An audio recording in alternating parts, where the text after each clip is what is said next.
All right. Awesome. Well, good afternoon, everybody. Thanks so much for joining. As we get started here, I'm going to go ahead and kick things off with some introduction. My name is Vinny Van Auker. I'll be your host today. I'm a senior enterprise account executive here at NEOGOV, responsible for all of our public sector partnerships in the Eastern time zone. I've spent 10 years in the HR software space, and the last 5 with NEOGOV specifically. A large portion of that time has been spent understanding and trying to understand the unique requirements and complexities of government recruitment in the state of New York, which has been a bit of a passion project for me as a lifelong resident of the town of Greece. I'm joined today by Michelle Cline, who is the product director for NEOGOV's Insight applicant tracking system. Michelle brings with her a wealth of experience from both NEOGOV as well as 17 years of previous public sector experience. She spent the last 16 years overseeing all initiatives related to NEOGOV's applicant tracking system, working hand in hand with public sector customers of all shapes and sizes, implementing NEOGOV software, and continuously building and enhancing groundbreaking recruitment technology. Thank you for Michelle for joining us today. Couple quick housekeeping notes before we get started. Number one, feel free to enter questions into the question pane on the GoToWebinar. We'll be answering those questions towards the end of the session in our Q&A. Number two, be sure to participate. We'll have a couple poll questions baked in to engage the group throughout the webinar. Make sure we participate. And number three, we'll be recording this session and sending out a link to access this recording after we've wrapped up here today. All right, so diving into the agenda for today's call, we'll start with an intro to NEOGOV, right? An overview of who we are and what we do, especially for those of you that are on the webinar that may not be as familiar with our organization. We'll then set the stage for today with a high-level overview of NEOGOV's recruitment module, which is called Insight. From there, we'll dive deeper into the unique processes, requirements, and challenges that we've been working tirelessly to help fix for our partners in New York.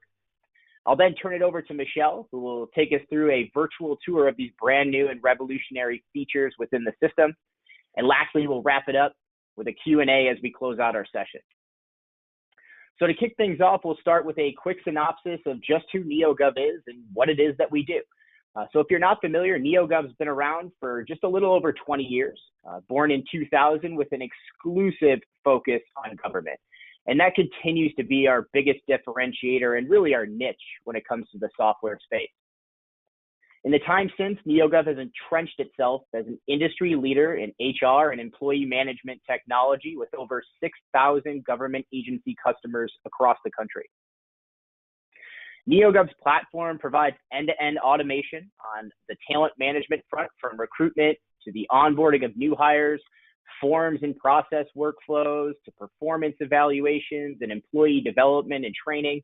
Additionally, NEOGOV also provides HRIS technology to carry those efficiencies through personnel and position management, payroll, benefits, and timekeeping. All the tools that you need to create a truly inclusive experience from recruitment through retention. Our main focus today, of course, will be on the front end of that technology in NEOGOV's Insight applicant tracking system. Insight automates the entire recruitment process, from posting your positions online to receiving applications electronically, automatically screening candidates for minimum and preferred qualifications, the scheduling of exams and import of those scores, to efficiently create and maintain an eligible list of candidates that can be canvassed and then sent to our department heads and hiring managers for the interviews and final hiring decisions. Through our years of research and experience with public sector agencies in the state of New York, we've identified several unique requirements that are traditionally posed challenges to modernization, which you'll see here on the screen in a moment. The first one is the differentiation, of course, when it comes to competitive versus non-competitive hiring in the civil service process, facilitating payment for applications where and when that's appropriate, the examination process and the tabulation of scores, maintaining an eligible list to be shared amongst all related agencies, applying filters that are in line with qualifiers like residency preference, canvassing those lists to identify active and interested candidates, and finally referring the appropriate candidates for interviews and, of course, hiring decisions. Now, these are all functions that we find are very unique requirements for civil service agencies in the state of New York, and We've worked as a team and as an organization to address these challenges and provide a comprehensive and user-friendly experience for your recruitment process. Our initiative was born on the simple premise of how can we make life easier for those of us that are in New York. So taking all of that into account, we set out to build these new enhancements that would provide the following. Number one, building in automated functionality to facilitate payment collection and payment processing for candidates. Number two, create a shared and maintained eligible list that can be accessed by hiring authorities when positions come available. Number three, design simplified filters for residency preference to efficiently rank our candidates. And lastly, applying that same type of efficiency and simplicity to the canvassing process to automate the communication, of course, and messaging to candidates on our eligible lists. These enhancements have been designed to provide, a truly groundbreaking and systematic approach to New York recruitment. And I'd like to personally take a second and thank our product and development teams, which of course are led by Michelle, for working so hard these last 3 to 4 years to create a solution that will finally make our lives a bit easier when it comes to these types of recruitment. So hats off to you, Michelle. Thanks, now, Vinny. before we dive in and take a quick look, we have a quick poll question just to assess the impact of these challenges and kind of what we've covered so far for those of you that are on the call. So I'm going to go ahead and launch this poll. There we go. The poll is now open. So we're simply asking, which of these pain points is the biggest when it comes to your recruitment processes? Number one, collecting payments. Number two, screening candidates. Determining residency preference, canvassing our candidates and communication, or communicating with candidates. All right, looks like we got about half the attendees voted. We'll give it another couple seconds before we close it out and share the results. There we go, see if we can't get above 60% there. All right, let's close that out and share the results. All right, pretty good blend. It looks like screening applicants, that front-end qualification process kind of led the way there, but certainly from a preference perspective, canvassing, communication, and so forth, all top of mind. And I would say that certainly helps to resonate and validate exactly what we've been working to do within the system itself. But with that, and I appreciate your participation, I'm going to go ahead and turn it over to Michelle, who's going to share with you a virtual tour of these new features.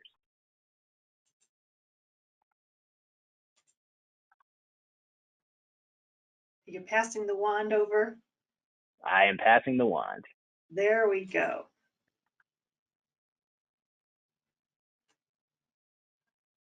Let me know when you see my dashboard screen. It looks like it's taking a moment for it to come up there. Is it showing up there yet, Vinny? There we go. Now we got it. Okay, very good. Well, thank you all for being on the call today. And I trust that you're on the call because you're looking for ways to streamline and optimize your selection process in your organizations. One of the things that really came to light for us in the past couple of years is that there are some unique processes within the state of New York for the way you handle recruitments. And up until now, there really has not been a vendor, to our knowledge, that's really effectively met the needs of recruiting in New York. And so a couple of areas that we've identified, or a few areas that we've identified that could really be helpful for you would be in processing application payments for those of you who do charge candidates to apply for a job. The ability for counties to share applications with local jurisdictions if the counties are the ones doing the recruitment and administering the tests that are done by the state. And then also how you might apply residency preference if there's residency preference given for candidates that live in a particular geographic location. And then handling the canvassing of those candidates to find out if they're interested in particular job opportunities. So I'm going to show you some things we have related to each of those features today. This will not be a full-fledged demo of the entire product because we don't have time allocated for doing that, but I want to be able to highlight for you some of the unique features that we've recently built that would really benefit you. So the first one I'm going to show you is application payment processing. And with this, if you charge an application fee for applicants to apply, you would have the ability to use a credit card accept a check payment or allow the candidates to do a waiver form, to use a waiver form if there's some situations where maybe hardship or so forth that you don't require them to make the payment. So in doing so, you would be able to, with this feature, be able to choose which of those options would be available. If you're going to accept credit cards, accept checks, accept a waiver form, you would upload a copy of your waiver form into the system. And then basically you can control whether or not, what the standard payment amount is on each individual job posting. You would be able to modify that amount if you're not going to charge a fee or you're going to charge a different fee. You also have the ability to add different payment amounts for different reasons. So for example, if you charge one rate for veterans and a different rate for non-veterans, you would be able to do that if you needed to. Let me show you what this would look like for a job seeker who's applying for a job. So this is what a career page would look like using our system, where you would see a list of all the different job openings that you have. Right now, I just have one set up, so you just see this one job opening. Notice that you would have your agency's logo up here. You would control the branding of this page. But if I wanted to apply for this budget analyst job, and it's going to have a $20 application fee for it, and I were to say apply, it's going to have me log into my account. Now I've actually already started the application process for this job, so I'm not going to walk you through the entire application process in the interest of time. But what I want you to see, when this loads, you're going to see that there are a variety of steps that a candidate goes through in filling out their application. Their basic primary, information about who they are, their work history, their educational background, and so on. You could ask them to attach documents, supporting documents like a resume or transcript. You can ask them specific questions that are part of the application process for your organization, as well as any questions that might be specific to the particular job posting that they're applying for. And basically all that information is available in this review tab, which is what I'm in right now. So you can kind of see I've filled out some basic simple information for this particular example. And then when I go to the next step to certify, there's going to be verbiage there that has basically the same language you would put on a paper application right above where they sign their name. So this is that signature verbiage, and you have your agency logo there. And they say they want to accept and submit this and proceed to the payment process. So this is where the payment process comes in. It tells them what the fee amount is. In that case where you might give them multiple fees to choose from, like a veteran or non-veteran, for example, they would have a radio button here where they could choose one or the other to be able to specify which category they fit into. And then they can choose whether or not they're going to pay via credit card, whether they're going to pay via check, or a waiver form. So credit card, when they do this, and I'm not going to go through this part of the example because this is a fake account or a fake application, but essentially what happens when you click on pay and submit, it's going to open up a new window with that payment processor. We use a Visa payment processor or credit card payment processor that will allow you to use any bank that you have, and we use a third party kind of go between that basically collects that payment information and provides that information back to you. If they pay via check, you're just going to give them the address of where to send their check to. And if they use the waiver form, you would upload your waiver form into the system, or basically you provide the URL for that waiver form. The applicant can then download it, fill it out, and then upload it back into the system to submit it. So for this example, I'm just going to go ahead and use check. Pretend I'm writing a check and mailing it in to the organization, and I'm going to go ahead and submit that now. So they see that their application has been submitted, and they have the ability to go back and look at the list of the applications they've submitted for jobs within the organization. And we're going to come back to this screen in a few minutes, and you're going to see more about this in a little bit. But going back into the product, this Insight is the recruitment product that you would be seeing when you first log into the system. This is the dashboard page. It's very simple right now. I just have one job posted, and I have one requisition, which is a request to fill a vacancy. Now, as an employer, you have the ability to drill into this particular recruitment, and you can see the applications that have been submitted for the job. So the one that I just submitted was from Ebony Cline, and you're going to see her name show up in here. So there's one from Ebony Cline, and there's one from Michelle Cline, and you can see that both of those payments were made via check. So you can see which method of payment was made. You also have the ability to run a report. So if I were to run a report of application payment processing, and we have over 90 standard reports in the system. And what you're going to see come up is a list of just the reports that I've marked as my favorite reports, some of the standard ones that come up. But you have the ability to run a report of the application payment process that have been application payments that have been made, and you'll be able to see within a particular date range which particular applications have, or which particular payments have been made for jobs via check, via credit card, and so on. Looks like I'm having a little trouble getting that to load right now, so I'm going to back out of that for the moment. But anyway, just wanted to let you know that that's available in a report. You can download that report and use that in your reconciliation process as well.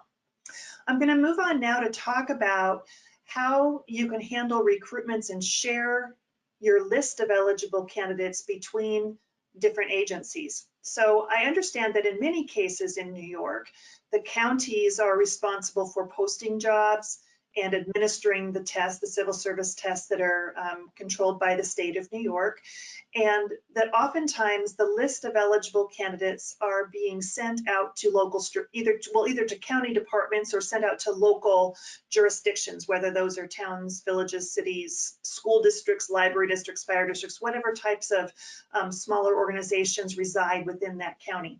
So the way we can use this system is that in that scenario where you kind of have a group of smaller organizations that get their recruitments from the counties, the county can be the ones who are using the system to recruit for the jobs and collect the application payments and so on, and then they can administer those tests, get the scores back from the state and put those into the system, and then they have the ability to look at the list of candidates and filter for residency preference. So that's the part I'm going to show you next. So I'm going to go into my eligible list for this budget analyst position. I already have 22 candidates on my eligible list. I'm going to open up that list for you. Now, imagine that I had received a request from one of my local school districts. Let's just call it school district number 1.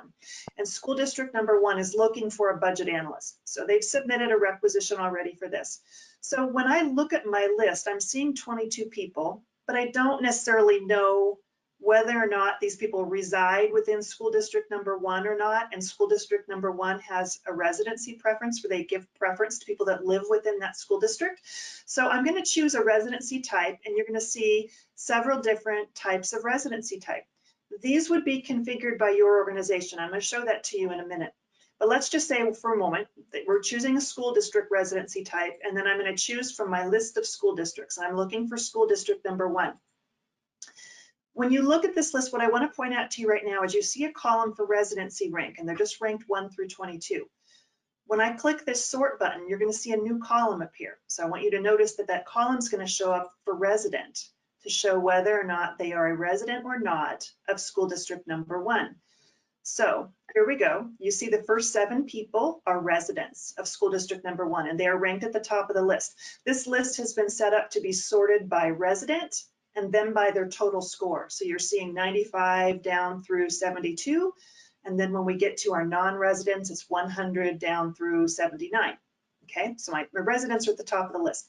You might only be referring residents to school district number 1 to be considered if they only hire residents, or you could be sending the whole list and they want to give preference to the people who have residents. For simplicity's sake at the moment, I'm going to go ahead and just send all 22 of these candidates. So I would choose refer, and that's the same as certifying the list or sending out the list of names to those to that organization. So I'm going to say all candidates, and then choose the requisition that was for library district number 1, and say go. And it's going to just confirm the list of people for me. It's going to give me a little list just to confirm that these are the 22 people being sent in this order. I'm going to say refer, and it's sending those out.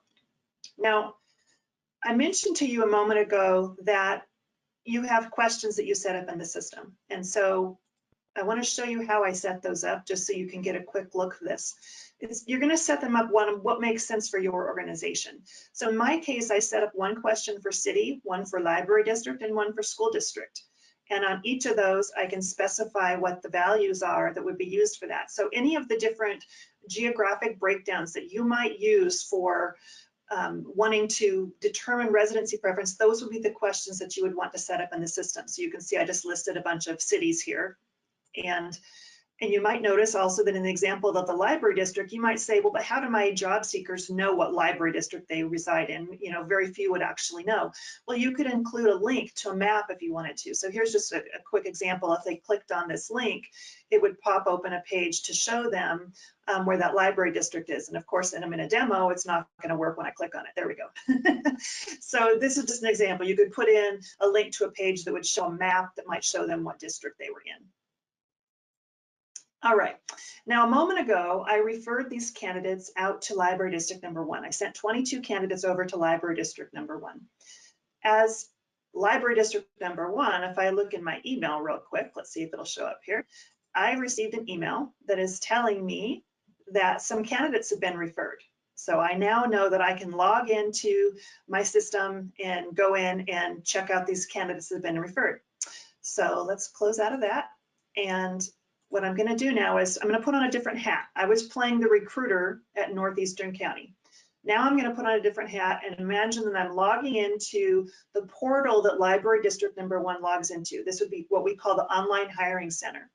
And this is where they would have submitted that requisition to fill a budget analyst position within library district number 1. And it's where I would go to look at the candidates that have been sent to me for library district number 1. So here's my list of candidates. If I click on this link for my candidates, it's going to take me right into the list of candidates.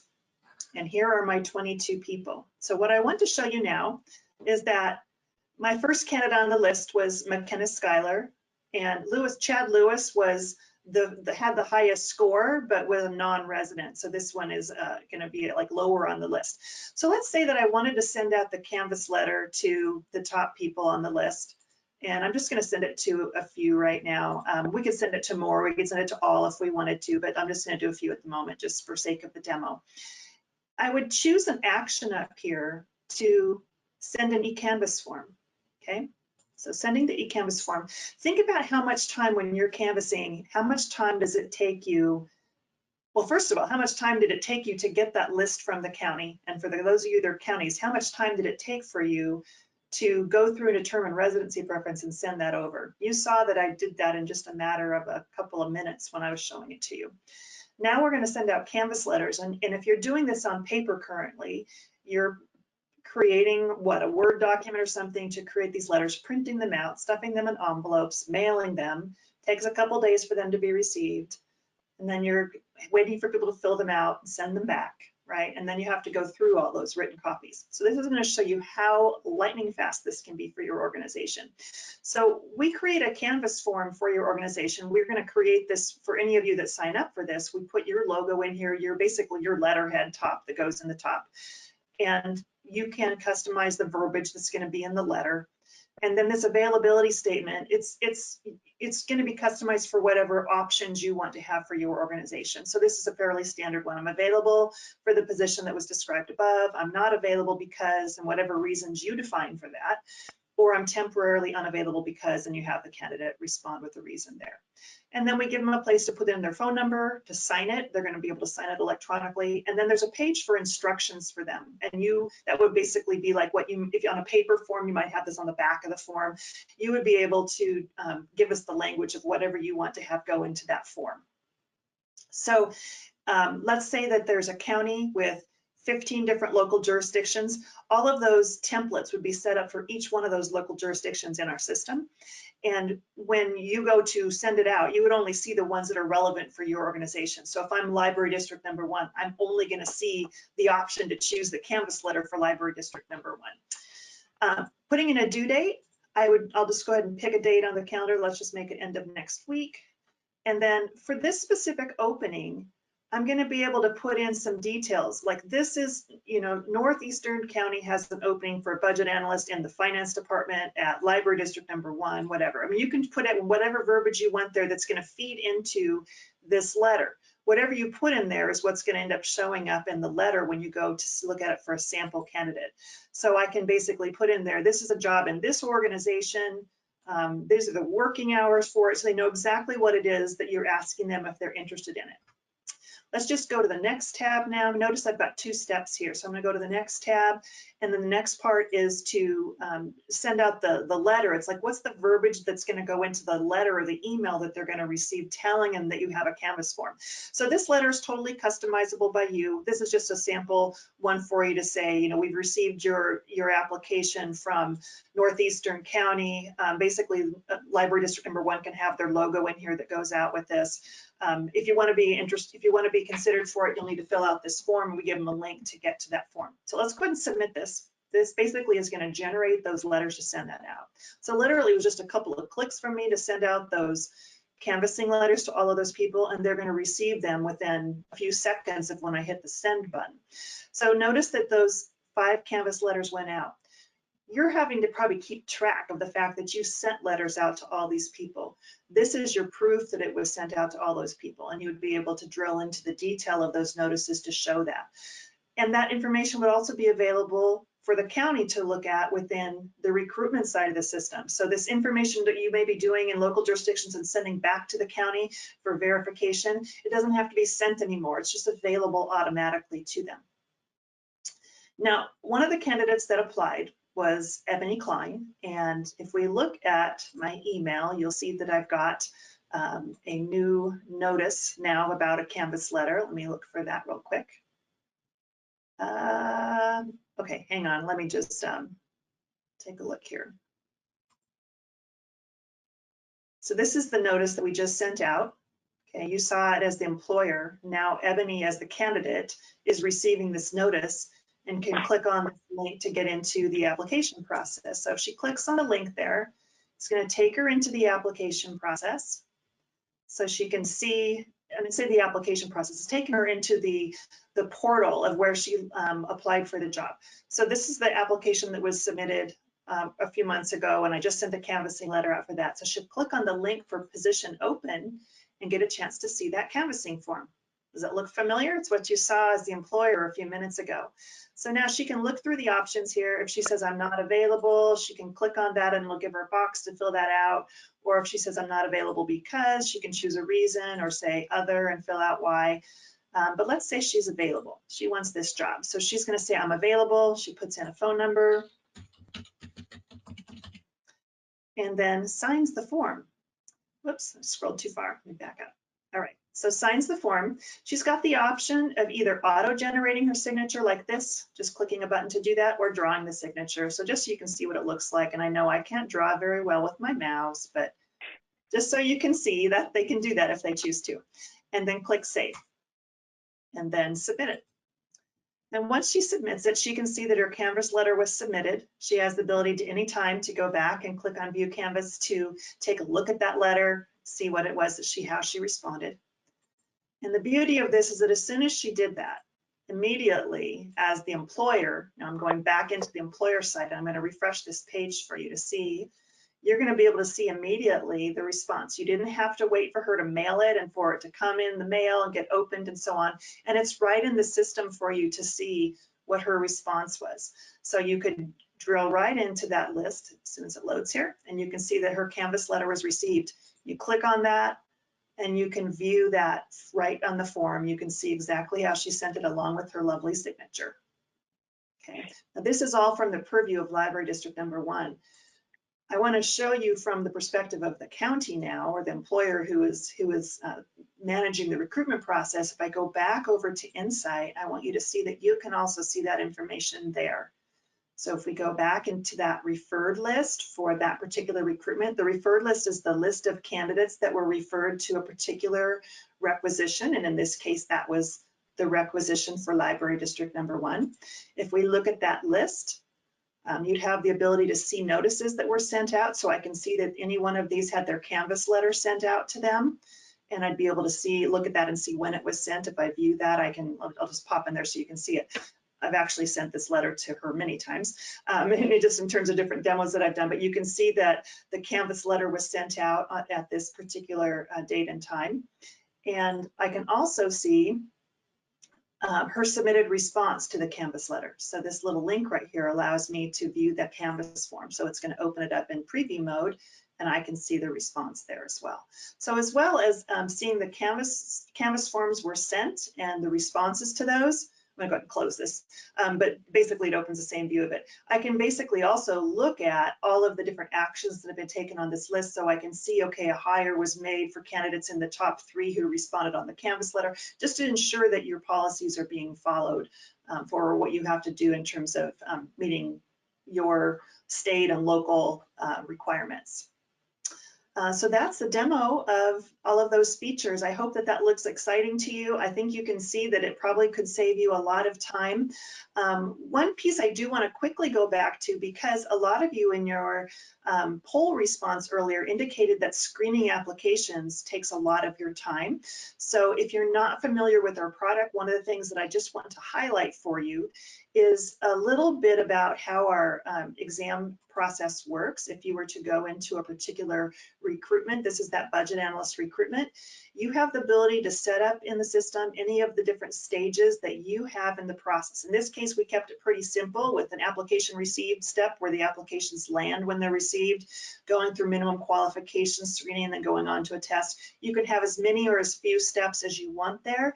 But that minimum qualification screening step, there's also an auto scoring feature with that, where based on different questions that you ask on the application, you can have the system automatically screen people in or out based on their minimum qualifications. So for example, if you require for this job a 4-year degree in finance or accounting or something, business administration, and 2 years of professional level budget management experience, you can ask questions specific to that, and people that say they don't have those can be screened out for you automatically. So that can happen automatically, or just in your reviewing of the applications. It's in a very organized manner that you can review each of the candidates that are in the list. You can click on them to view their application that was submitted. You can have a screen where you basically see their application down below and enter their scores or ratings there right away. So it does help in that process of doing the screening and having it be shared and in a common place. You're not doing it outside on paper or having to upload it into the system from another place. It's all being tracked in the place where you're reviewing it. So I think you can find that this can really help you in the process of screening applications to be efficient in the process as well. Okay, with that, I'm going to hand it back over to Vinny. And I think he's got some more things to talk through with you. So take it away, Vinny. Perfect, perfect. I appreciate it, Michelle. Great stuff. Thank you so much. And I think I can probably speak on behalf of everybody that it's just exciting to see some of these new features that are so specific to our customers in the state of New York. But with that, I hope everybody found that helpful and insightful, and to see all these features in action was useful for today. What I'd like to do now is launch our second poll, just to kind of assess and tap into feedback in terms of what you just saw. So we'll launch this poll here. The question being, and now that you've seen these features in action, which do you feel like your agency would benefit from? You can pick more than one, you can pick all of them. Just trying to get an assessment on what we feel really resonates when it comes to trying to automate and close some of the gaps that we have to deal with. I'm excited to see the answers on this. I figured you would be, Michelle. We worked really hard on this for a long time. Yes, we did. All right, good amount of votes so far, just crossing that 60% threshold. Let's give everyone a couple more seconds, see if we can't get a couple more answers in there. Collecting those responses, and we'll go ahead and close this out and share the results.